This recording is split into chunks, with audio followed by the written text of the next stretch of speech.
दूसरी जो सबसे खतरनाक जो डिसीज़ है वो है कैंसर। अब देखिए जब हमारी बर्थ हुआ तो हमारे पास में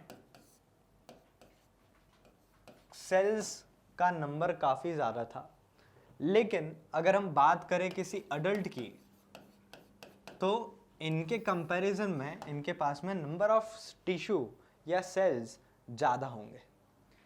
नंबर ऑफ सेल्स यहाँ पे बढ़ रहा है, बिल्कुल अच्छी बात है, बहुत स्लो प्रोसेस यहाँ पे होगी, लेकिन ये डिपेंड होता है आपके प्रोटीन के ऊपर कि आप कितना प्रोटीन या किस तरह का न्यूट्रिशन आप अपने सेल्स को सप्लाई कर रहे हैं। And after that they will be able to divide. आप बड़े आराम से आप जिम जाते हैं, आप प्रोटीन डाइट लेते हैं, आप एग वगैरह या फिर बहुत सारे जो दूसरे सोर्स अवेलेबल हैं आपके आसपास, आप उन सारे प्रोटीन के सोर्स को अपनी डाइट में इंक्लूड करते हैं और फिर आप कोशिश में जुट जाते हैं that your muscles should grow, they should divide the cells, the tissues which are there inside the muscles, no, they should divide। और आपको लेकिन वो जो है वो काफ़ी ज़्यादा स्लो प्रोसेस होती है, वो काफ़ी ज़्यादा स्लो होती है। लेकिन यहाँ पे हो क्या रहा है कि आपको इस डिसीज़ के अंदर ही हो जाता है कि एक एबनॉर्मल डिवीज़न आपको यहाँ पे देखने को मिलता है। भयंकर अनकंट्रोल्ड सेल डिवीज़न जो है वो तेज़ी से आपकी बॉडी में होता है, जिसको कोई रोक नहीं पाता है ना। और जो यहाँ पे जो क्लम्स जो बनते हैं, यहाँ पे जो फॉर्मेशन जो होता है वो हो जाता है यहाँ पे ट्यूमर्स का। और बच्चों ये ट्यूमर्स जो है, tumours they will be able to move inside your body. ये आपके एक ऑर्गन से बनकर ये किसी दूसरे ऑर्गन में भी पहुंच जाते हैं। ऐसे कई सारे, तो मतलब ब्लड की हेल्प लेके they will be able to move also. ये किसी भी ऑर्गन में हो सकता है, कैंसर किसी भी ऑर्गन में हो सकता है, यहाँ तक कि ब्लड के अंदर भी हो सकता है। तो क्योंकि ब्लड के सेल्स है ना वहाँ पर भी, तो और ये डिसीज रिलेट करती किससे है, कैंसर है किससे रिलेट करने वाला, ये सेल से ही रिलेट करता है ना। तो अभी कैंसर में हुआ क्या कि ट्यूमर का फॉर्मेशन हो गया, है ना। ट्यूमर क्या हुआ, ट्यूमर को क्या हो गया, तो सेल जो है उसने अपना जो रेगुलेशन जो था उसका टाइम पीरियड फिक्स था, है ना। आपने सेल साइकिल, सेल डिवीजन पढ़ा है, सेल साइकिल, सेल डिवीजन आप लोगों ने पढ़ा है। और सेल डिवीजन में आप लोगों ने ये बात बहुत अच्छे से सीखी हुई है कि सेल जो है वो इंटरफेज में होता है, तैयारी सारी करता है और उसके बाद में वो माइटोटिक फेज में आता है, एम फेज में, फिर वो डिवाइड करेगा और इस तरह से। लेकिन यहाँ पे होता है कि वो अपने जो मैकेनिज्म जो है वो पूरी तरह से लूज कर देता है, वो कंट्रोल जो है वो खुद पे छोड़ देता है और उसी के कारण उसका डिवीजन जो है वो बहुत ज़्यादा तेजी से फैलने लगता है और फिर उसका प्रसार भी होता है। क्या होता है उसका प्रसार भी होता है, उसका वो फैलता जाता है आपकी बॉडी में, है ना। तो ये कैंसर है, ट्यूमर है। अब इसके बाद में हम लोग बात कर रहे हैं बेनिक ट्यूमर की। तो ये जो ट्यूमर है ये क्या है, remain confined to the original location, ये एक ही जगह पर है ना, ये वहीं पर बना हुआ रहता है और ये अभी फैलेगा नहीं। इसके बाद में देखिए मैलिग्नेंट ट्यूमर की बात अगर आती है तो मैलिग्नेंट ट्यूमर जो है ये क्या करता है, अपने आसपास के भी सेल्स जो है उनको यहाँ पे हार्म करता है। लेकिन ये जो सेल्स हैं they will also be ready for that, यहाँ पर वो भी एक केमिकल जो है वो प्रोड्यूस करेंगे। जो इन्फेक्टेड सेल्स है बच्चों वो यहाँ पे केमिकल का प्रोडक्शन करते हैं। अभी हाल हम लोग बात करेंगे कि वो कौन सा केमिकल यहाँ पे प्रोड्यूस करेंगे। तो यहाँ पे न्यू प्लास्टिक सेल्स जो है इन्वेड सराउंडिंग द टिश्यू, यहाँ पर उन टिश्यूज को ये कवर करने की कोशिश जो है वो यहाँ पे करते हैं, लेकिन आपका ये कैंसर नहीं उससे रुकेगा। मेटास्टेसिस, सेल्स जो है, cells from the malignant tumour slow off and spread to the different part. ये देखिए मैलिग्नेंट में अब ये बाकी के आपके सर्कुलेटरी सिस्टम, यही तो बात मैंने आपको बताई थी कि ब्लड की मदद से it will be able to travel. ये ट्यूमर दूसरे बॉडी पार्ट में देखिए पहुंचने लगे हैं और वहां पर ये डिफ्रेंशिएट करते हैं, है ना। ऐसा हुआ कि आपने देखा होगा कि आपके फैमिली में कुछ लोग हैं कि उनको, आंटी को या अंकल को ये कैंसर हुआ था और जो जिस भी पार्ट में था उस पार्ट को उन्होंने क्या करा, उस पार्ट को उन्होंने कट करवा दिया, उसको कट कर लिया।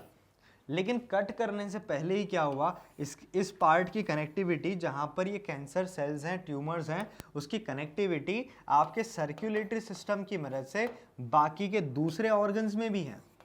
तो ये ऑर्गन्स जो है यहाँ पर इन ऑर्गन्स में ये ट्यूमर जो है ब्लड के through it will be able to travel, ये वहाँ पर पहुँच जाएगा, ठीक है। और इस तरह से मैलिग्नेंट कैंसर जो है वो एक जगह से दूसरी जगह, एक पार्ट से दूसरे पार्ट में बिल्कुल आसानी से पहुंच जाएगा। अब देखिए उसके बाद में आता है कि कैंसर के पीछे कारण क्या है। अब मैंने आपको बहुत सारे कारण तो आपको अभी बता दिए थे। कैंसर के पीछे देखिए कारण किन किन चीज़ों से ये कैंसर हो रहा है, हम पहले उसकी बात करते हैं तो आपको कारण खुद ही समझ में आ जाएगा, है ना। एनी काइंड ऑफ पेंट, किसी तरह का अगर कहीं पेंट हुआ है तो वो भी डिसीज किस तरह की कॉज करेगा, कैंसर, है ना। ये कैंसर जो है वो वहाँ पर उन लोगों को हो सकता है अगर वो बार बार उसी के कांटेक्ट में आ रहा है। दूसरा, कैंसर के पीछे एक कारण तो हो गया जो स्मोक करते हैं, जो स्मोक करते हैं उनकी बॉडी में भी ये हो सकता है, कैंसर वहाँ पे हो सकता है। अगर आप लगातार किसी तरह के रेडिएशन के कांटेक्ट में आ रहे हैं, है ना, तो भी इस तरह का आपको कैंसर हो सकता है। आप किसी तरह के केमिकल के कांटेक्ट में आ रहे हैं, सो chemical will also become the cause behind cancer. आप किसी स्पेशल टाइप का आर्टिफिशियल फूड ले रहे हैं, आर्टिफिशियल अगर आप किसी तरह का फूड ले रहे हैं तब भी आपकी बॉडी में ये कैंसर हो सकता है ना। तो इसके पीछे कारण क्या है, देखिए अब उसको हम डिटेल में यहाँ पे समझते हैं कि normal cells are transformed into the cancerous cells, और ये कैसे हुए हैं, इसके पीछे कारण तीन, क्या, फिजियोलॉजिकल, केमिकल और बायोलॉजिकल एजेंट्स। यही एजेंट्स तो मैंने अभी आपको काउंट कराए थे। देखिए फिजियोलॉजिकल, केमिकल, केमिकल मतलब किसी भी तरह के केमिकल के अगर कांटेक्ट में आए, किसी तरह के रेडिएशन के कांटेक्ट में आए, या किसी तरह की और दूसरी चीज़ के कांटेक्ट में आए हैं, डेफिनेटली कैंसर में अकर इन योर बॉडी टू, है ना। तो देखिए ये कैसे हो सकता है, तो ये देखिए अब यहाँ पे बहुत सारे आपको अलग अलग यहाँ पे केमिकल्स के नाम आपको देखने को मिलेंगे। तो एसिटिक एसिड जो कि आपको विनेगर में देखने को मिला है, ये भी कैंसर के पीछे कारण हो सकता है। Methane gas, arsenic, carbon monoxide, methanol, किसी भी तरह का फ्यूल, पेंट जो अभी हम लोगों ने अभी हाल जिसके बारे में बात की थी वो, अमोनिया जो कि ज़्यादातर आजकल टॉयलेट क्लीनर्स में आता है, तो वो अगर आपके बॉडी के कांटेक्ट में आ रहा है so definitely you may suffer from this kind of cancer disease. उसके बाद में निकोटीन, है ना, nicotine will not only be there in any kind of cigarette, tobacco or any other thing, लेकिन ये आपको कई तरह के इंसेक्टिसाइड, कई तरह के फर्टिलाइजर्स में भी हमको देखने को मिल जाएगा,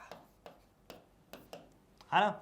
उसके बाद में टॉलुइन जो कि कई सारी इंडस्ट्रीज में एक सॉल्वेंट के तौर पे इस्तेमाल होता है, वो भी अगर आप अगर लगातार उसके कांटेक्ट में आ रहे हैं तो भी आपको ये डिसीज जो है ये हो सकती है। कैडमियम, ये हमको बैटरीज में देखने को मिलता है, अगर ये आपकी बॉडी में जाता है तो ये कैंसर यहाँ पे कर सकता है।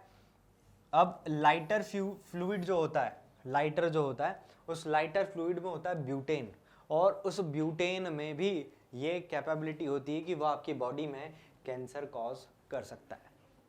तो देखिए बहुत सारे कारण है ना यहाँ पे। जो नहीं आया वो फिजियोलॉजिकल में मैंने आपको बताया था, रेडिएशन। अगर आप किसी तरह के रेडिएशन के कांटेक्ट में आ रहे हैं तो आपको ये कैंसर हो सकता है ना। ये एक्सरे से भी हो सकता है, ये यूवी रेज से भी हो सकता है। यूवी रेज, यूवी रेडिएशन जो है वो भी इसके पीछे कारण हो सकती है। बहुत सारे आर्टिफिशियल मिल्क भी आजकल अवेलेबल है मार्केट में, उसमें भी कई तरह के फर्टिलाइजर्स, उसमें भी कई तरह के केमिकल्स का इस्तेमाल होता है और वो भी आपकी बॉडी के लिए नुकसानदायक हो सकता है। और इन सभी में ये बोले कि इन सभी में जो सबसे बड़ा कारण है कि इन सब में ऐसा क्या है जो आपको ये डिसीज या कैंसर कॉज कर सकता है, तो वो है आपका सबसे बड़ा दुश्मन, दैट इज कॉल्ड कार्सिनोजेंस, है ना। ये कार्सिनोजेंस जो है यही वो एजेंट्स हैं विच will be responsible for this kind of cancer disease बच्चों, है ना। तो कार्सिनोजेंस जब हमको नाम पता चला है तो कार्सिनोजेंस के बारे में डिटेल बात कर लेते हैं कि कार्सिनोजन एक्चुअल में है क्या। तो कार्सिनोजन जो है ये आप बोल सकते हैं कि गामा रेज और एक्स रेज में जो ये आयनाइजिंग रेडिएशन जो है, अब ये आयनाइजिंग रेडिएशन कहाँ देखने को मिलेंगे, जो भी रोड है ना बच्चों, उस रोड के ऊपर एक टावर लगा होगा, है ना। और ये जो टावर्स यहाँ पे लगे हुए हैं just for the connectivity in Indore and other metro cities also, उन सारी जगहों पर आप देखेंगे कि जो भी टावर लगा उसमें एक बड़ा सा कागज वहाँ पे लगाया होगा और उसने वहाँ पे हजार्डस या फिर डेंजर का साइन वहाँ पे लगाते हुए उसने वहाँ पे ये बात लिखी होगी कि आयनाइजिंग रेडिएशन। और अगर आपको ये दिखाई दिया है तो बस आप समझ जाइए कि this is only the cause behind what, cancer. यही तो कारण बन रहा है आजकल, है ना। तो देखिए उसके बाद में नॉन आयनाइजिंग रेडिएशन भी है। आयनाइजिंग रेडिएशन तो हमने समझा कि एक्सरे और गामा रेज है ना, एक्सरे और गामा रेज है। लेकिन नॉन आयनाइजिंग में कौन है, आपके यूवी, बोथ आयनाइजिंग और नॉन आयनाइजिंग रेडिएशन में की कैटेगरी में आता है और ये आपके डीएनए में चेंजेस ला देता है। वही तो चीज ये यूवी रेडिएशन की जो बात हम लोग कर रहे हैं ना, देखिए माइक्रोबायोम में एक आप इस एग्जांपल से बहुत अच्छे से समझ पाएंगे। माइक्रोबायोलॉजी में जब भी हम स्टरलाइजेशन करते हैं, क्या करते हैं बच्चों, स्टरलाइजेशन। अब आप में से बहुत सारों को स्टरलाइजेशन का मतलब नहीं पता होगा, तो स्टरलाइजेशन का मतलब होता है free from all life forms, है ना, कि इन सारे लाइफ फॉर्म से फ्री होना ही इज कॉल्ड स्टरलाइजेशन। वही तो स्टरलाइजेशन कहलाता है। और इस स्टरलाइजेशन को किया कैसे जाता है, तो मान लीजिए अगर आपके पास में कोई ऐसा एरिया है, you think that okay over here microbes may be there, some kind of foreign particle तो है ही वो, क्योंकि वो बाहर ही है, so it may be there। तो अगर आप उसके ऊपर यूवी रेडिएशन जो है, यूवी रेज जो है, वो अगर आप इंसिडेंट कराते हो तो definitely they all will die. अब वो क्यों डाई हुए, क्यों उनको डैमेज हुआ, क्योंकि उनका जो डीएनए है वो पूरी तरह से डैमेज हो चुका है ना। और ये डीएनए डैमेज जो है वही कॉज होता है न्यूप्लास्टिक ट्रांसफॉर्मेशन। न्यूप्लास्टिक ट्रांसफॉर्मेशन मतलब जब डीएनए में इतना भयंकर बदलाव हुआ है, सो डेफिनेटली उनके अंदर बहुत बड़ा चेंज है वहाँ पे आ जाने वाला है, जो कि उनकी बॉडी एक्सेप्ट नहीं कर पाएगी। कोई एक छोटा सा ट्रिगर वहाँ पे हो जाएगा, ये छोटा सा पॉइंट म्यूटेशन भी हो सकता है, and that will become the cause, that will become carcinogen. और वही कार्सिनोजन आपके यहाँ पे कैंसर के लिए रिस्पॉन्सिबल होगा। तो ये कार्सिनोजन जो है, the chemical carcinogen are major cause of lung cancer. देखिए कैंसर जो है बहुत सारे तरह का है, तो लंग कैंसर जो है वो एक यहाँ पे एक एग्जाम्पल है कैंसर का। ये कैसे हो सकता है, टोबैको के कारण, है ना, स्मोकिंग के कारण हमको देखने को मिल सकता है। तो स्मोकिंग होगी, उसमें से कार्सिनोजन निकलेगा, और वही carcinogen will do what, will do some kind of modification, some kind of change in the DNA. वो क्या कर देगा, चेंज इन द डीएनए। और वही चेंज जो होगा डीएनए का, यही डीएनए का चेंज विल बिकम कैंसर, है ना।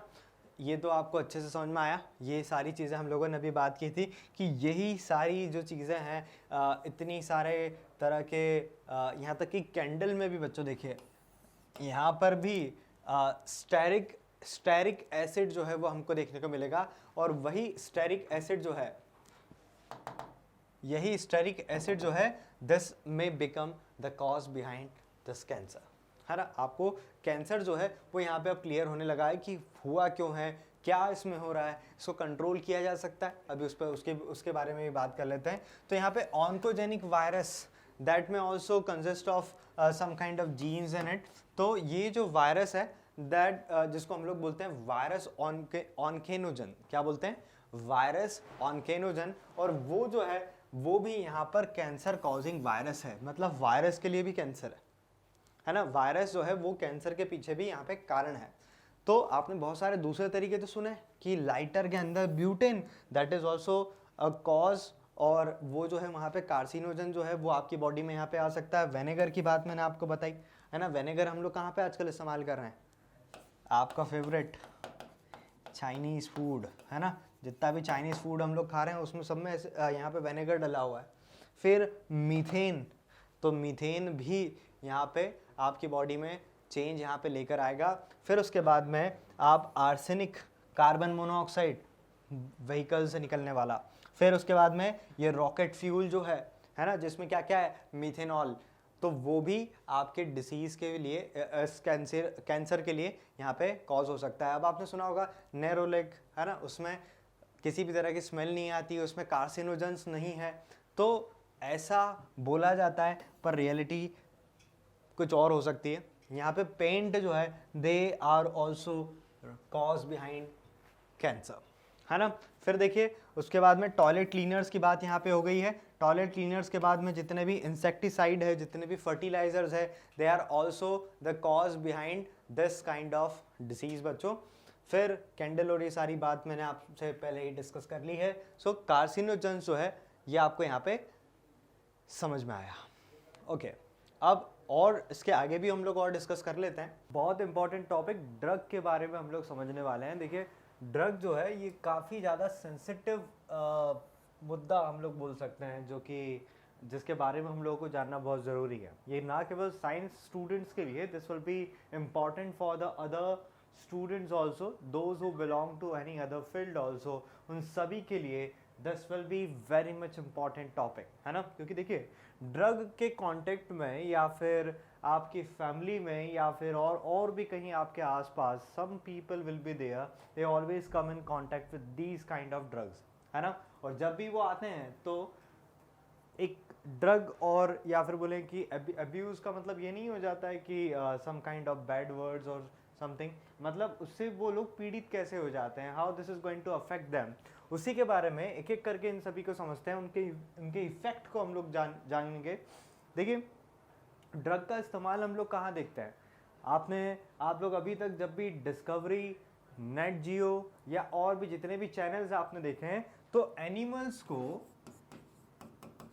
जब भी वो कैच करना चाहते हैं है ना, जब भी वो कैच करना चाहते हैं, उसको पकड़ना चाहते हैं, उसके ऊपर कोई ट्रांसमीटर लगाना चाहते हैं, तो उसको पहले वो एक गन से शूट करके उसको बेहोश करते हैं ना।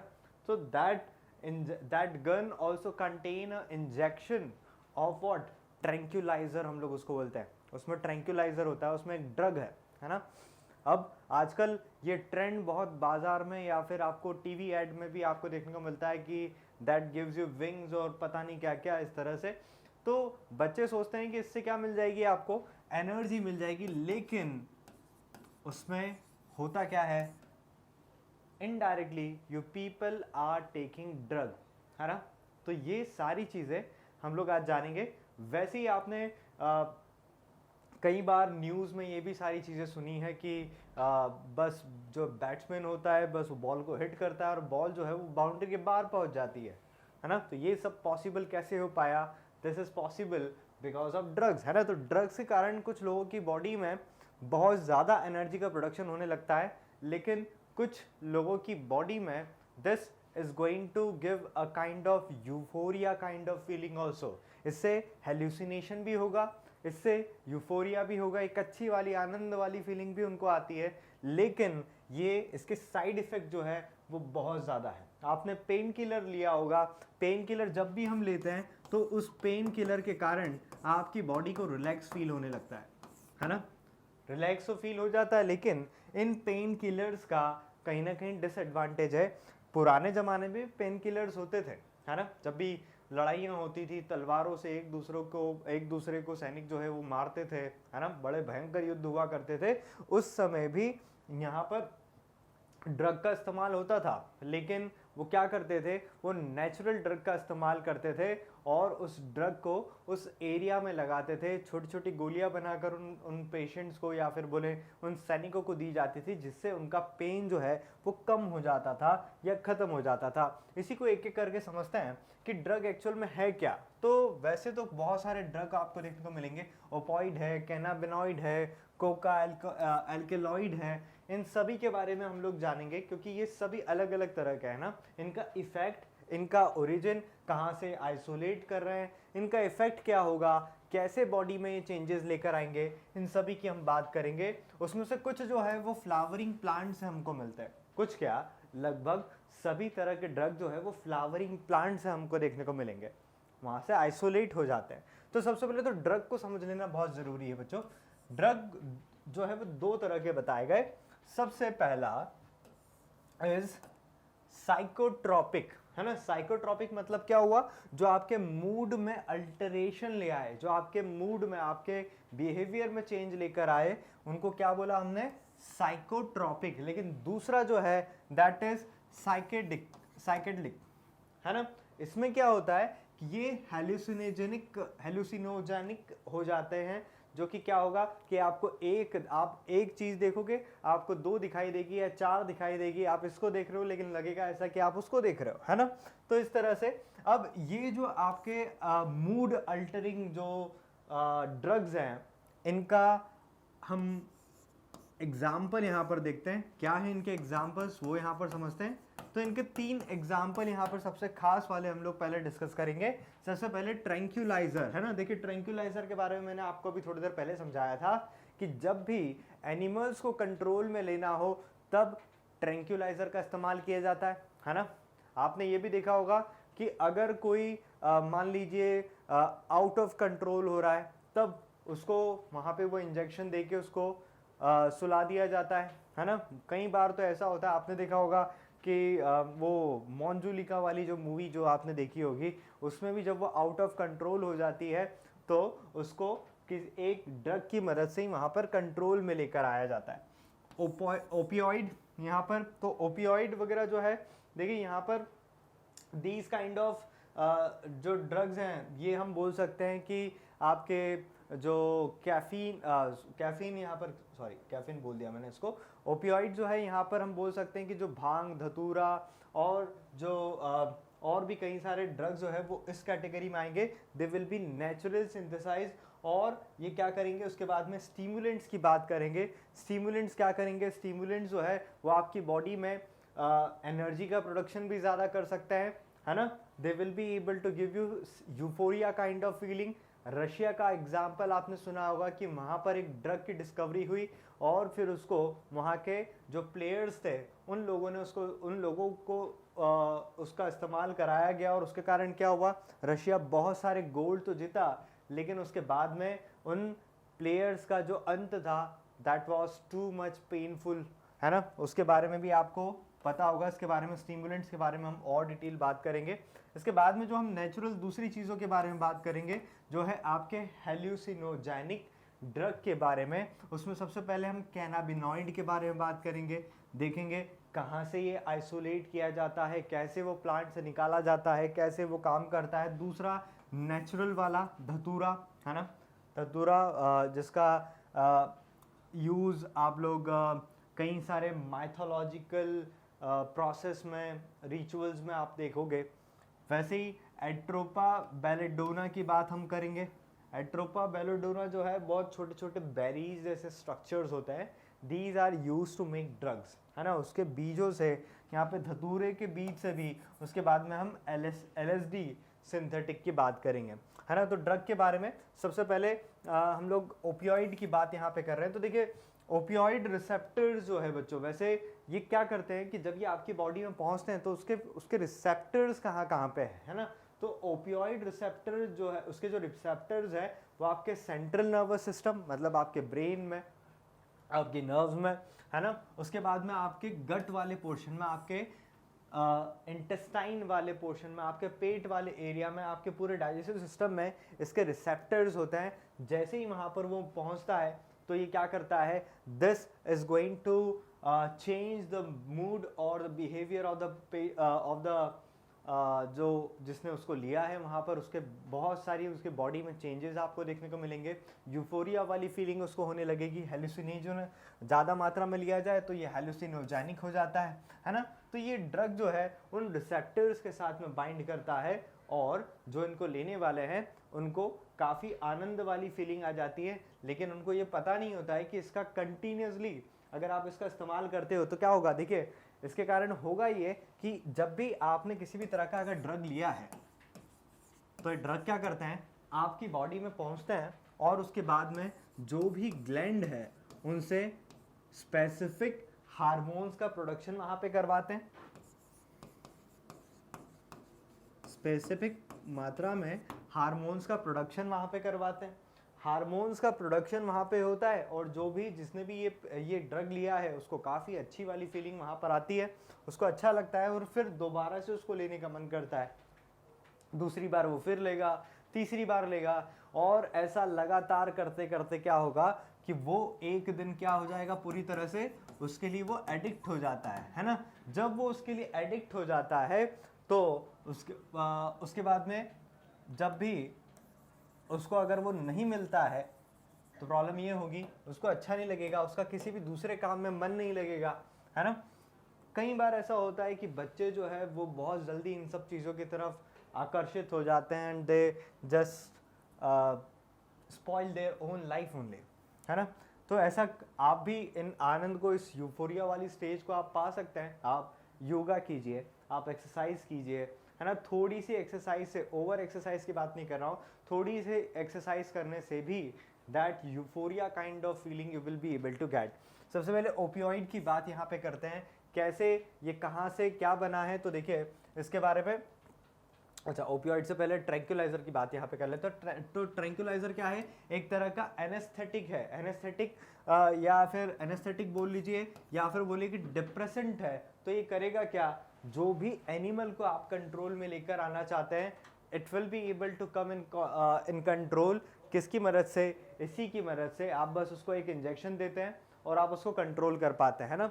कई बार ऐसा होता है कि अगर कोई आउट ऑफ कंट्रोल वहाँ पर हो जाता है, आप उसकी बॉडी पे कंट्रोल करना चाहते हैं, सो व्हाट विल हैपन, उसमें होगा ये कि उसमें हो ये जाता है कि आप उसको बस एक इंजेक्शन देते हैं और उसको नींद वहाँ पे आने लग जाती है। ट्रैंक्युलाइजर के कारण क्या होता है, नींद आने लगती है। जैसे मान लीजिए ऐसा और भी बहुत सारे लोगों के साथ में हो जाता है कि उनको नींद नहीं आ रही है, तब वहाँ पर इस तरह का ट्रैंक्युलाइजर का इस्तेमाल वहाँ पे किया जाएगा और उस पेशेंट को नींद वहाँ पे दिलाई जाएगी। क्योंकि नींद अगर उसको नहीं मिल पाती है अगर, तो वो बीमार हो जाएगा, एक समय बाद उसकी डेथ भी वहाँ पर हो सकती है। तो ट्रैंक्युलाइजर का इस्तेमाल यहाँ पे होगा। देखिए दूसरा ये स्लीपिंग ड्रग है ना। अभी हाल मैंने बताया कि किसी को सुलाने के लिए, आप किसी भी आप खुखार जानवर को आप कंट्रोल करना चाहते हैं, डेंजरस जानवर है, कोई एनिमल है, आप उसको कंट्रोल करना चाहते हैं, तो क्या करेंगे, हम उसको स्लीपिंग ड्रग दे देंगे और वो शांति से सो जाएगा और जो भी आपको उसके ऊपर रिसर्च करना है ना, वो यहाँ पर हो जाएगा। ट्रैंक्विलिटी उसको आराम देने के लिए ये होगा, उसके दिमाग को इससे आराम मिलेगा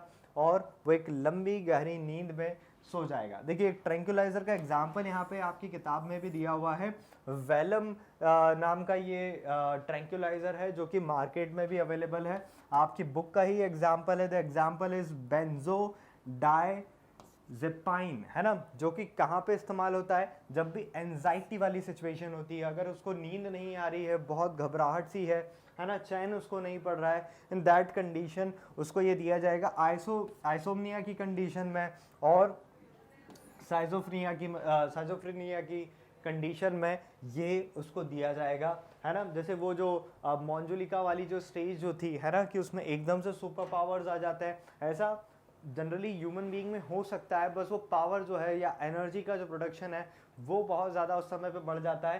तो ऐसी कंडीशन को कंट्रोल करने के लिए these kind of tranquillisers are generally use. अब ये करते कैसे हैं, क्या इफेक्ट आपकी बॉडी पे डालते हैं, तो ये करता ये है कि आपकी बॉडी में जो गाबा जो है, GABA, है ना, इसका प्रोडक्शन बढ़ा देता है। वैसे तो ये आपकी बॉडी में एक इनिबिटरी ट्रांसमीटर है ब्रेन में, है ना। तो ये क्या करता है कि गाबा का प्रोडक्शन बढ़ जाता है, इसलिए वहाँ पे नींद वाली फीलिंग जो है उस पेशेंट को आने लगती है। पेशेंट नहीं है, वो उस व्यक्ति को आने लगती है जिसको ये ड्रग दिया गया है, and he will be able to feel relax over there, उसको नींद वहाँ पे आ जाती है। एंटी डिप्रेसेंट या फिर डिप्रेसेंट के केस में हम लोग इस ट्रैंक्विलाइजर का इस्तेमाल यहाँ पे करते हैं। देन ओपियोइड की बात यहाँ पे कर लेते हैं कि ओपियोइड क्या है। तो देखिए ओपियोइड जो है या आप इसको हीरोइन भी बोल सकते हैं, स्मैक आप इसको बोल सकते हैं, और ये बनता कैसे है, ये बना है आपके डाई एसिटाइल मॉर्फिन से, मतलब डाई एसिटाइलाइजेशन वहाँ पे कर लिया जाता है, जिसको नार्कोटिक्स में यहाँ पर इंक्लूड किया गया है ना, नार्कोटिक्स में इसको यहाँ पर इंक्लूड किया गया है वहाँ पर कि इसका इस्तेमाल वहाँ पे किया जाए। फिर ये सेडेटिव है, एक तरह का डिप्रेसेंट यहाँ पर हमको ये देखने को मिलेगा। तो ये क्या होगा, ओपियोइड वहाँ पर उसको दिया तो जाएगा लेकिन इसके कारण नींद नहीं आएगी, है ना। उससे क्या होगा, उसकी जो ग्लैंड्स है उसकी बॉडी में हार्मोन्स का जो प्रोडक्शन है वो लगातार यहाँ पे बढ़ेगा। और उन कौन से हार्मोन्स का प्रोडक्शन बढ़ेगा, यहाँ पे एड्रीनलिन, जो एड्रीनल ग्लैंड जो है आपका, उससे एड्रेनलिन का प्रोडक्शन जो है वो यहाँ पे बढ़ जाएगा। और क्या होगा, उसके बाद में ये होगा कि उसको बस नींद वहाँ पे नहीं आएगी। ट्रैंक्विलाइजर में क्या हो रहा था कि उसको नींद आ रही थी, लेकिन यहाँ पर उसको नींद नहीं आएगी। ये एज अ पेन किलर आज भी इसका इस्तेमाल होता है, पुराने ज़माने में भी इसका इस्तेमाल हुआ करता था।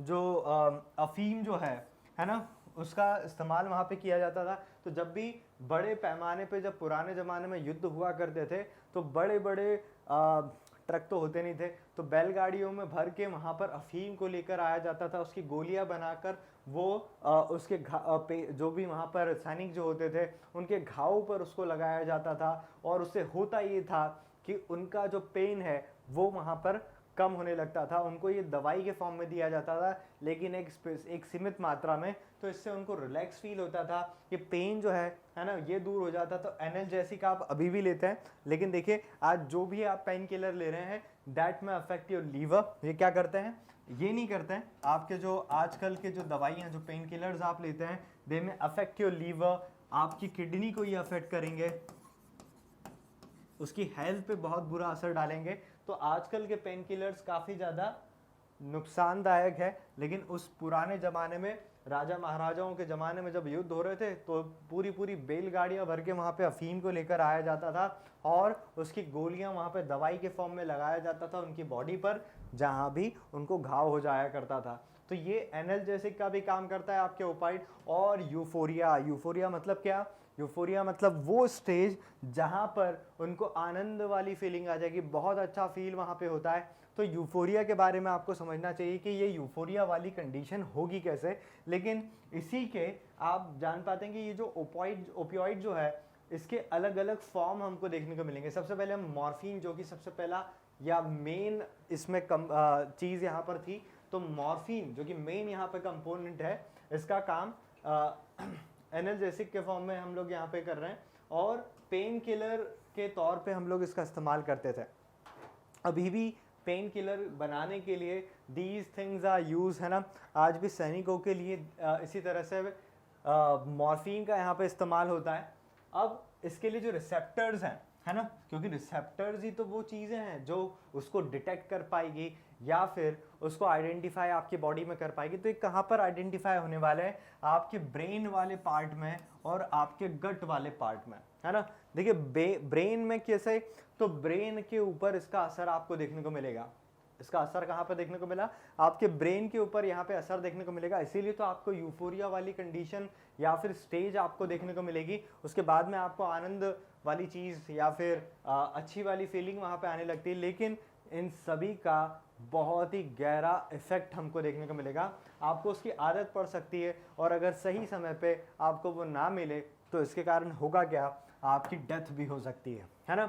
उसी को देखें हम, उसके बाद में देखते हैं कोडीन की बात यहाँ पे करते हैं। तो इसको मिथाइल मॉर्फिन भी हम बोल सकते हैं, इसको मिथाइल मॉर्फिन भी बोल सकते हैं। अब ये कोडीन बना कैसे है, तो मिथाइलेशन यहाँ पे कर दिया गया है इसको।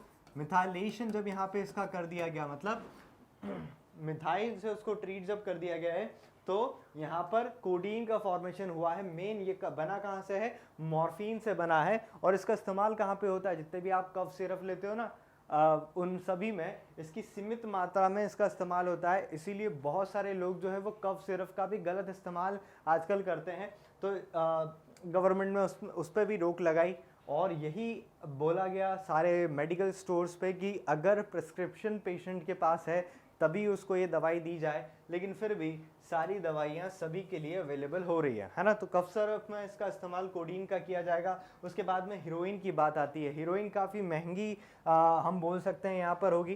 कैसे बनी है, तो जब वहाँ पर डिकोटिलाइजेशन वहाँ पे किया जाता है मॉर्फिन का, तब इसका इस्तेमाल होगा। इसका इस्तेमाल जो है वो कहाँ पर किया जा रहा है, इसका इस्तेमाल बस for the two make them to feel to get a kind of euphoria kind of feeling।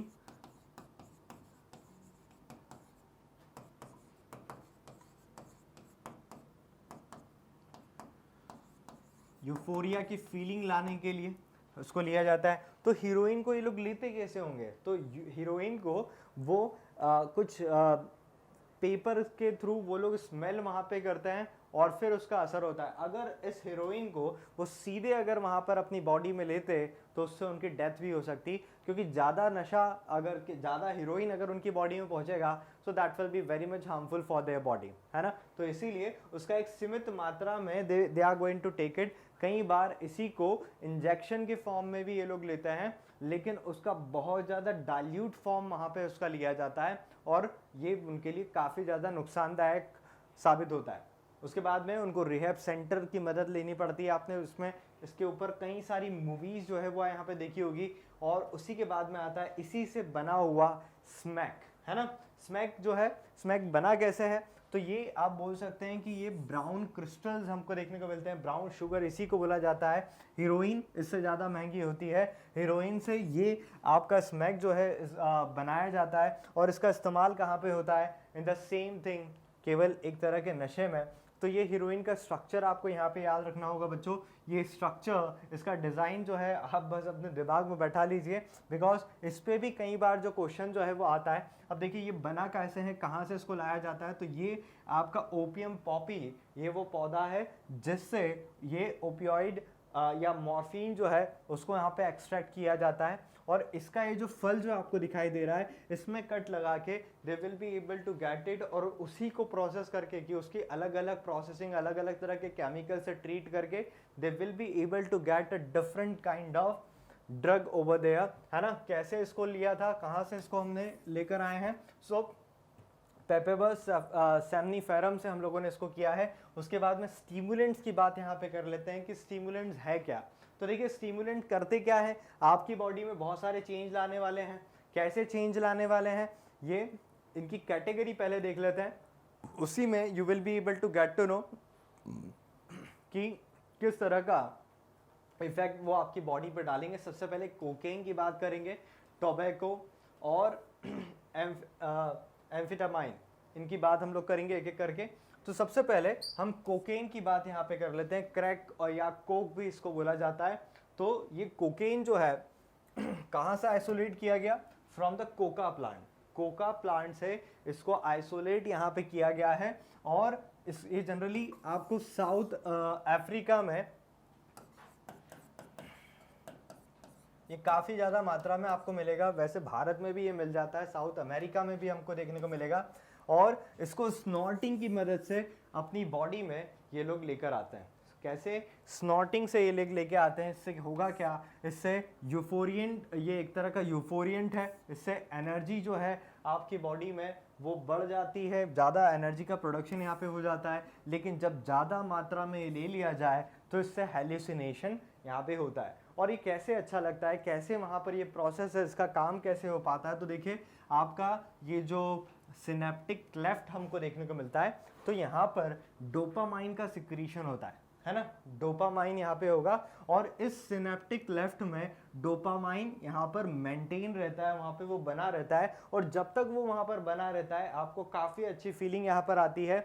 लेकिन again whenever they will go back, इसका असर जब खत्म होता है तो फिर से आपको उसके लिए तलब लगती है, and again you will have to take the same thing. यहाँ पे जो ये आपको चैनल्स जो दिखाई दे रहे हैं, इन चैनल्स को ये ब्लॉक कर देता है, तो लगातार डोपामिन जो है वो यहीं सिनेप्टिक क्लेफ्ट में बना रहता है और आपको बहुत अच्छी यूफोरिया वाली फीलिंग जो है वो आती है। लेकिन इससे होगा क्या, इससे आपकी ग्लैंड्स जो है उनको इसकी आदत पड़ जाएगी, आपकी बॉडी को इसकी आदत पड़ जाएगी, और अगर आप जब उसको नहीं देंगे तो आपका बाकी किसी भी दूसरे काम में कोई मन नहीं लगेगा।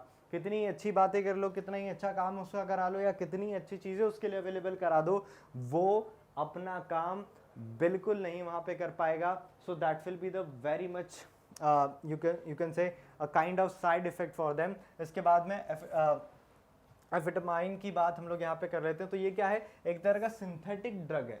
ये क्या है, एक तरह का सिंथेटिक ड्रग है, मतलब इसको आर्टिफिशियली आपने वहाँ पे बनाया है, और इसको सुपरमैन ड्रग के नाम से भी जानते हैं। सुपरमैन ड्रग क्यों, सुपरमैन ड्रग आपने इसको इसलिए बोला क्योंकि इससे क्या होगा, आपकी बॉडी में ज़्यादा से ज़्यादा मात्रा में एनर्जी का प्रोडक्शन होगा। मैंने जो रशिया वाला जो आपको एक केस वहाँ पे सुनाया था कि वहाँ पर रशिया में इसका वहाँ की लेबोरेटरी में इस पर रिसर्च हुआ, इसको आइडेंटिफाई वहाँ पे किया, और उसका टेस्ट जो है वो एथलीट्स के की बॉडी पे किया गया, जिससे उनकी बॉडी में एनर्जी का प्रोडक्शन तो हुआ।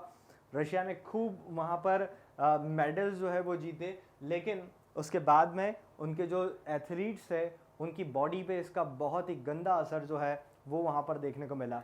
इससे हुआ ये कि उनकी बॉडी ने एनर्जी का प्रोडक्शन तो काफ़ी अच्छे से कर लिया, लेकिन जो इसका एंड जो था, उस पेशेंट की जो डेथ, या पेशेंट कहाँ अभी वो बने हैं, पेशेंट तो उसका नशा उतरने के समय वो लोग बनते हैं। तो उसके बाद में जो है उनकी बॉडी पे इसका एक बहुत ही नेगेटिव इफेक्ट हमको देखने को मिला, जिसके कारण हुआ ये कि फाइनली उन एथलीट्स की वहाँ पे डेथ हुई। जो 3 एथलीट वहाँ पे बचे थे उनकी बहुत बुरी तरह से डेथ हुई। बाकी के जो इस केस को दबाने के लिए, ताकि ये सारी चीज़ें जो है दुनिया के सामने ना आए, तो उन स्पोर्ट्समैन को एक अलग ही फ्लाइट में बिठाया गया, और बाद में ये बताया गया कि वो प्लेन तो जो एरोप्लेन जो है या फ्लाइट जो है वो क्रैश वहाँ पे हुई, लेकिन जो बचे हुए 3 थे जो वहाँ पर नहीं बैठ पाए थे, उनकी बहुत ही बुरी तरह से वहाँ पर डेथ हुई। अब ये एंटी स्लिप ड्रग भी बोल सकते हो, है ना, एंटी स्लिप बोल सकते हो। यहाँ पे ना तो उसको भूख लगेगी, ना उसको नींद आएगी, वो लगातार काम करता जाएगा, लगातार अपनी, और बड़ी ही ताकत के साथ में बहुत ज़्यादा एनर्जी का प्रोडक्शन वहाँ पे होगा इस ड्रग के कारण। और इसमें देखिए ये डोप टेस्ट में भी इसको इंक्लूड किया जाता है। ये इसका स्ट्रक्चर है बच्चों, आपको इसके बारे में याद रखना बहुत ज़रूरी है। इसका इंट्रो, इनके बारे में जानकारी बहुत ज़्यादा ज़रूरी है, क्योंकि अगर आपके फ्रेंड या फिर आपको कोई भी अगर इनकी तरफ आकर्षित करने की कोशिश करता है, then you should know the side effect of these kind of drugs over there. अगर आप इसको जानेंगे, पहचानेंगे, तभी आप इनसे दूरी बनाकर रख पाएंगे, है ना। तो देखिए उसके बाद में कैनाबिनॉइड की बात कर लेते हैं। कहाँ से ये एक तरह का इन्फ्लोरेसेंस ऑफ द कहाँ से निकला है ये, आपके कैनाबिनस सटिवा से कैसे निकला, उसमें से कुछ इन्फ्लोरेसेंस वहाँ पे निकलती है, जिसके कारण होगा क्या, जिसके कारण जो इसको लेने वाला है उसको वहाँ पर नशा इसके कारण होगा। It will be a kind of you can say a thing which will be responsible to give a good kind of feeling to the जो लेने वाला है उसको, लेकिन उसके बाद में the same kind of thing will be there. यहाँ पर इसके जो रिसेप्टर्स है आपके ब्रेन में प्रेजेंट होते हैं, मतलब ब्रेन में रिसेप्टर्स प्रेजेंट, आपके रिसेप्टर्स वहाँ पे प्रेजेंट है, मतलब सबसे ज़्यादा असर जो है वो इसका आपके ब्रेन पे ही होने वाला है ना। तो ये आपका कैनाबिनस सटिवा जो है, इसका स्ट्रक्चर ये आपको याद रखना होगा। उसके बाद में बच्चों क्या करेगा ये, मैरीजुआना इसका एक एग्जाम्पल हो गया, जिसमें एक पौधे से आप इसके अलग अलग फॉर्म में आप इसका इस्तेमाल करते हैं। तो जैसे मैरीजुआना की बात करें तो इसमें फूल आते हैं, और उस फूल को सुखाने के बाद में उसको कुछ ट्रीट भी वहाँ पे करते हैं, और उसके बाद में जो उसमें एक्टिव इंग्रेडिएंट होता है दैट इज डेल्टा 9 THC, है ना, जो कि क्या करेगा, जो कि आपकी बॉडी पे असर करेगा, जिसके कारण यहाँ पे उन लोगों को नशा हो जाता है। इसी का अगर ग्रीन इसकी पत्तियों का इस्तेमाल किया है तो यहाँ पे भांग हमको देखने को मिलेगा, है ना, वो फ्रेश लीव्स हमको यहाँ पर देखने को मिलेगी। उसके बाद में अगर इसकी पत्तियों को गांजा हम लोगों को देखने को मिलेगा, जो कि क्या होगा, जो फीमेल इन्फ्लोरेसेंस है उससे ये हमको अवेलेबल हो पाएगा, केवल उन्हीं में ये प्रॉपर्टी यहाँ पे होती है। उसके बाद में चरस है ना, जिसको हशीश भी हम लोग यहाँ पे बोलेंगे, तो इसको रेजिनस एक्सट्रैक्ट से इनको निकाला जाता है, कुछ केमिकल से ट्रीट वो लोग वहाँ पे करते हैं, and then they get to know about it. उसके स्मोकिंग देखिए बच्चों, स्मोकिंग क्या कर देता है, स्मोकिंग के कारण आप जब भी ब्रीद इन कर रहे हो तो आप स्मोक ब्रीद इन करने शुरू कर देते हैं, और वो जो स्मोक है वो है टोबैको का। तो आप या तो इसको चबाते हैं या फिर आप इसको स्मोक करते हैं, तो जैसे ही आपने उसको स्मोक किया है, ये सारा का सारा केमिकल जो है ये आपके, या बोले कि निकोटीन जो है वो कहाँ पहुँच जाता है, वो डिपॉजिट होने लगता है आपके लंग्स में। एक्सेस में निकोटिन जब लंग्स में डिपॉजिट होता है तो उसके डिपॉजिट हो जाने के कारण आपकी जो ब्रीदिंग कैपेबिलिटी जो है वो अफेक्ट हो जाती है। ब्रीदिंग जो है वो यहाँ पे अफेक्ट हो जाती है, मतलब आप ठीक से सांस लेने में आपको समस्या होने लगती है। अब जब यहाँ पे आपका ये जो स्मोक इज गेटिंग मिक्स्ड है ना, is it getting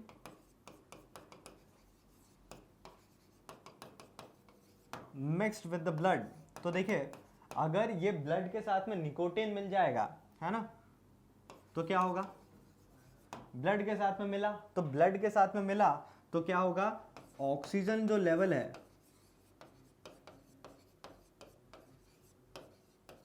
body will decrease, oxygen जो लेवल है बॉडी का वो यहाँ पर डिक्रीज होने लगेगा, और ऑक्सीजन का लेवल आपका डिक्रीज होने लगा, मतलब आपके यहाँ पे लाइफ जो है वो कम होने लगेगी। ऑक्सीजन कम, लाइफ कम है बच्चों। तो देखिए वही हम लोग अभी डिस्कस कर रहे थे, क्या स्मोकिंग में हमने क्या देखा कि अगर आप इसको स्मोक करें या चिप करें या कैसे भी आप इसको अंदर पहुंचाएं, तो ये जो इसके अंदर जो केमिकल है बहुत सारे, जैसे निकोटीन है ना, तो ये एल्केलॉइड या ये निकोटीन वहाँ पे जाके डिपॉजिट होने लगता है, और उसके कारण आपकी जो ब्रीदिंग कैपेबिलिटी या आपके लंग्स जो है उस पर असर यहाँ पे पड़ेगा। वैसे ही निकोटीन की जब हमने अगर बात करी तो निकोटीन को यहाँ पे समझना बहुत ज़रूरी है। निकोटीन जो है वो एक तरह का एल्केलॉइड है जो कि आपके टोबैको में हमको मिल जाता है, और ये कॉफ़ी में भी हमको देखने को मिलता है। जनरली हम सिगरेट्स में इस तरह की चीज़ों का इनको आसानी से ढूंढ लेते हैं। ये क्या करते हैं, ये आपकी बॉडी में एड्रेनलिन जो है ना, या नॉर एड्रेनलिन जो है, इनका प्रोडक्शन इस एड्रीनल ग्लैंड से बढ़ा देते हैं। और मैंने आपको बताया था कि अगर एड्रेनलिन से एड्रेनलिन हार्मोन अगर यहाँ पे प्रोड्यूस हुआ है, तो ये हार्मोन आपकी बॉडी में आपकी सोचने की तो वो तो डिस्टर्ब हो चुकी है। दूसरी बात, आपका जो फिजियोलॉजिकल या सोशल बिहेवियर है उसमें हमको चेंज देखने को मिलेगा। इनमें थोड़ा सा रैश बिहेवियर जो है वो भी थोड़ा सा देखने को मिलती है, एक अलग सी अकड़, एक थोड़ा सा रैश बिहेवियर, एक थोड़ा सा एक अजीब ही तरह का व्यवहार जो है वो हम लोगों को इनका देखने को मिलेगा। इसके कारण ये वही बात कि ब्लड प्रेशर या हार्ट रेट जो है वो इनके कारण हमको बढ़ा हुआ देखने को मिलेगा। और दूसरी सबसे बड़ी बात कि ये जो एडोलेसेंस या फिर बोलें कि आपकी फर्टिलिटी पे it is also going to be put some effect on it, है ना। तो उसी के एडोलेसेंस पे हम लोग देख लेते हैं कि क्या क्या चेंजेस हमको देखने को मिलेंगे, क्योंकि कई बार ऐसा होता है because of the peer pressure और because of some other kind of pressure और टेंशन और डिप्रेशन और whatever kind of reason will be there, जो बच्चे जो हैं they will be attracted towards this kind of thing, है ना। और इसी तरह का कम और अधूरा ज्ञान होने के कारण they will be there in the another field, और इसी के कारण क्या होता है बच्चों, वो एक अलग ही दुनिया में, या फिर उसके कारण उनका जो फिजियोलॉजिकल, साइकोलॉजिकल और फिर फाइनली जो है इसका बिहेवियरल ग्रोथ जो है, इमोशनल ग्रोथ जो है, वो यहाँ पे पूरी तरह से रुक जाएगी। किसके कारण? इसी तरह के एडोलेसेंस या फिर ड्रग अब्यूज़ होने के कारण। और इसीलिए उसमें बच्चे में बहुत सारे चेंज हमको देखने को मिल सकते हैं।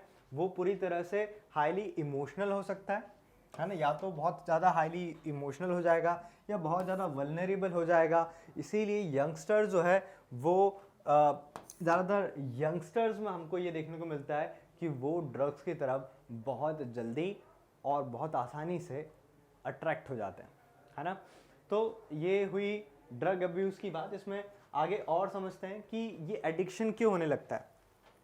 ये एडिक्शन, देखिए वो एडिक्शन इसलिए हो जाता है, देखिए हुआ क्या है कि मान लीजिए आपने कोई एक डोज किसी भी तरह के केमिकल का आपने आपकी बॉडी में पहुंचाया, तो इससे आपकी जो कैपेबिलिटी होती है या बोले लायबिलिटी जो है वो धीरे धीरे करके बढ़ती जाती है। पहली बार में आपको थोड़ा सा ज़्यादा असर हुआ, दूसरी बार में थोड़ा सा कम हुआ, because your body will be able to control itself in that condition, है ना। वो अपने आप को एडजस्ट वहाँ पे करने की कोशिश करने लगती है। कैसे वहाँ पे कंट्रोल करती है, whatever kind of hormones are producing over there, जितने भी हार्मोन्स यहाँ पे प्रोड्यूस हो रहे हैं अब उनका लेवल थोड़ा सा नॉर्मल हो जाएगा। दूसरा, आप अपनी हार्ट बीट और ब्लड प्रेशर को आप थोड़ा सा नॉर्मल पाएंगे, है ना। दूसरी बार में you will get to know this thing कि हाँ थोड़ा सा नॉर्मल लग रहा है, ठीक हो रहा है। एक बार में नहीं असर हुआ, है ना। तो ब्लड प्रेशर जो है it will also go down, थोड़ा सा कम हो जाता है पहले के कंपैरिजन में। पहली बार में थोड़ा ज़्यादा, दूसरी बार में थोड़ा सा कम। इससे क्या हुआ है, आपकी बॉडी में जब अब थोड़ा सा कोऑर्डिनेशन भी आने लगेगा कि हाँ ठीक है, कोऑर्डिनेट कर पा रहे हैं ऑर्गन्स को, you will be able to walk properly, है ना। तो इसलिए लायबिलिटी जो है उस अल्कोहल की वो धीरे धीरे करके it is going to increase. तो इस तरह से कोऑर्डिनेशन में भी आपको लगने लगता है कि because you are regularly coming in contact with that kind of alcohol no, तो आपको ये सब कुछ नॉर्मल सा लगने लगता है। और उसी के कारण होता है आपको एडिक्शन, है ना। एडिक्शन बहुत सारी चीज़ों का हो सकता है। आपको स्मोकिंग का एडिक्शन हो सकता है, आपको अल्कोहल के कंजप्शन का एडिक्शन यहाँ पे हो सकता है। और ये एडिक्शन जो है, ये एडिक्शन आपको क्यों हो रहा है, ये एडिक्शन हो रहा है आपको लगातार इसके कंटिन्यूस कांटेक्ट में आने के कारण आपको यूफोरिया वाली फीलिंग जो है वो यहाँ पे आने लगती है। और आप इसके इफ़ेक्ट को आप कम महसूस करने लगते हैं कि अरे इतने में तो मुझे कुछ हुआ ही नहीं, है ना। इस तरह से ये एडिक्शन जो है वो लगातार बढ़ते जाता है। आपको आदत पड़ चुकी होती है, और जब आप आदत पड़ चुकी, आप पूरी तरह से उस पर क्या हो चुके हैं, आप उस पर हो चुके डिपेंड। और आप उस पर हो चुके हैं अगर डिपेंड, तो डिपेंडेंसी में आप अगर आपके फैमिली मेम्बर्स आपको चाहते हैं कि नहीं नहीं अब इसको इस फील्ड से हम लोग पूरी तरह से पीछे ले आएँ, इसे हटा लें, तो देखिए अगर आप उसको छोड़ने की कोशिश करते हैं तो आपको कैसा होगा, जैसे ही आप इससे विड्रॉ करते हैं अपने आप को, तो ये विड्रॉ सिंड्रोम हमको देखने को मिलेगा, जिसमें उस लगातार अल्कोहल या ड्रग का कंजप्शन करने वाले व्यक्ति की बॉडी में you will be able to feel some kind of anxiety over there, है ना। उसको नोजिया वाली फीलिंग यहाँ पे आ सकती है, सेकिनेस, हाथ जो है वो उसके दूजने लगेंगे, है ना। वो जब भी इसको छोड़ने की कोशिश करेगा उसको लगातार पसीना आएगा, घबराहट होगी, और ये तभी रुकेगी जब फिर से वो ड्रग उसकी बॉडी में पहुंचेगा, है ना। मतलब आपकी बॉडी को उस ड्रग ने पूरी तरह से अपना क्या बना दिया है, पूरी तरह से डिपेंडेंट बना दिया है। अगर आप उसको नहीं लेंगे आपको ये आराम मिलेगा ही नहीं, ऐसा आपको फील आने लगता है। कई बार तो लोग ऐसे भी हो जाते हैं, whenever they want to go toilet in the morning, तब भी उनको कई बार स्मोकिंग या फिर किसी तरह के पान बीड़ी मसाला की ज़रूरत पड़ जाती है। तो ये यहाँ पे हमको देखने को मिलता है। वैसे ही इसके इफ़ेक्ट क्या हो सकते हैं, है ना। अभी तक हमने बात करी है वैसे इसके बारे में कि इसके इफ़ेक्ट क्या है। तो आपको रेकलेस बिहेवियर जो है, एक अजीब सा अड़ियल सा व्यवहार, उनका बिहेवियर जो है वो हमको देखने को मिल सकता है। दूसरा, वेंडलिज्म या फिर वायलेंस, एक अलग ही गुस्सा, एक अलग ही ऐसा होना ही चाहिए, that kind of behaviour, that kind of violence you will be able to see because of this. क्यों ऐसा क्यों होता है, ऐसा इसलिए होता है क्योंकि उनकी बॉडी में एड्रेनलिन जो है वो वहाँ पर प्रोड्यूस हो रहा है लगातार, और एड्रीनल ग्लैंड से प्रोड्यूस होने वाला ये जो हार्मोन जो है बच्चों, this is going to trigger all the kind of processes inside your body. और जब ये होती है तो इसलिए आपकी हार्ट बीट, आपका ब्लड प्रेशर, ये सारी चीज़ें जब बढ़ी हुई है तो आपको ऐसा फील होता है कि बहुत एनर्जी है बॉडी में, और उसी के कारण इस तरह के बिहेवियर जो है हमको देखने को मिलता है। इस तरह का एक्सेसिव डोज अगर कोई व्यक्ति ले लेता है बच्चों, तो बहुत ज़्यादा dose, overdose we can say, उसके कारण कोमा जैसी कंडीशन में वो पहुंच सकता है। दूसरा, it may lead to the death also, अगर उसका रेस्पिरेटरी सिस्टम पूरी तरह से फेल हो चुका है, अगर उसका हार्ट पूरी तरह से फेल हो गया है, या फिर उसका ब्रेन इससे अफेक्ट हुआ है, देन हम बोल सकते हैं कि वो उसकी डेथ वहाँ पे हो सकती है। किसके कारण? इसी अल्कोहल के कारण। अगर ये अल्कोहल उसकी बॉडी, अल्कोहल या फिर इस तरह के ड्रग उसकी बॉडी में पहुंचा दिए जाए और उसमें प्रिकॉशन नहीं लिया गया है, so that may lead to the diseases called AIDS also, hepatitis also, ये भी हमको इसके इफेक्ट देखने को मिल सकते हैं। और अगर देखिए यहाँ पे एड्स की बात आई, they won't be able to feel the things, है ना, उनको समझ में नहीं आ रही है, they are in confusion only.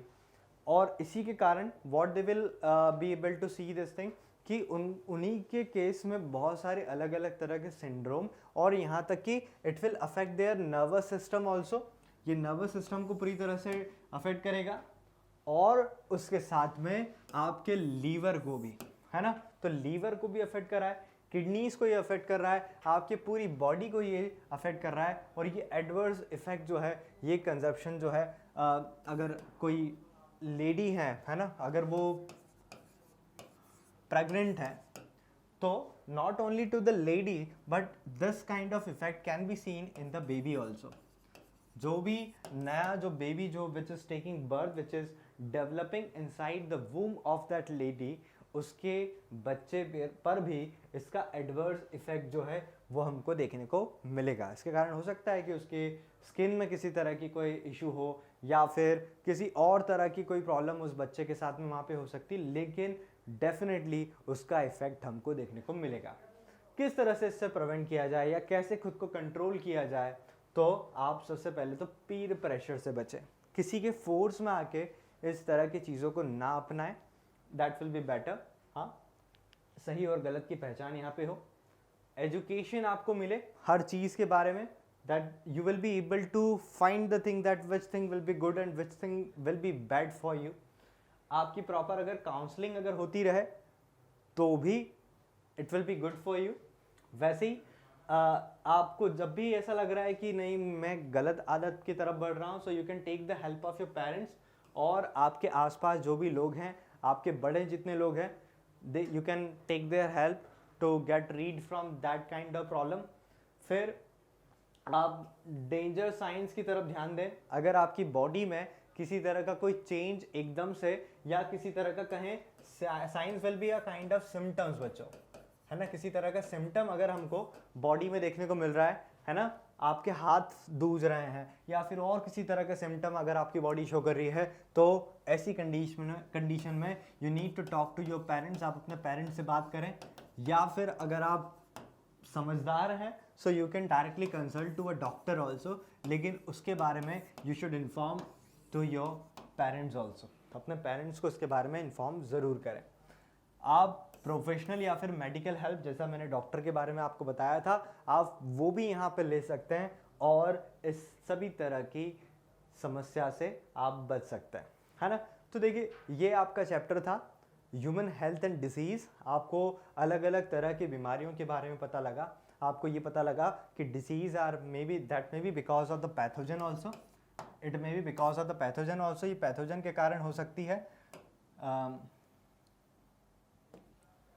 ये पैथोजन के कारण हो सकती है, या फिर इट मे बी